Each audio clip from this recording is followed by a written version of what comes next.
نه کیږي. نبی علیہ الصلوۃ والسلام حجۃ الوداع کې صحابه کرامو ته فرمایل خذوا عني مناسککم، اے خلکو زمانه د حج طریقه زده کو.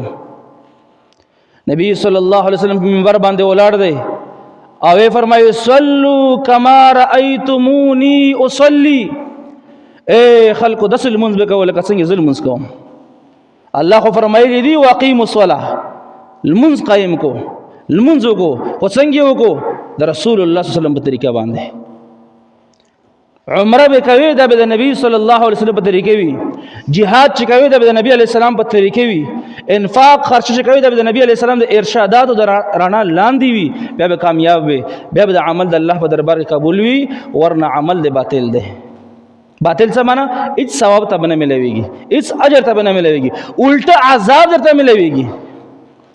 تبه کوي منځ او اعتماد چې رسول الله په طریقې نه وي، د المنځ د اجر او ثواب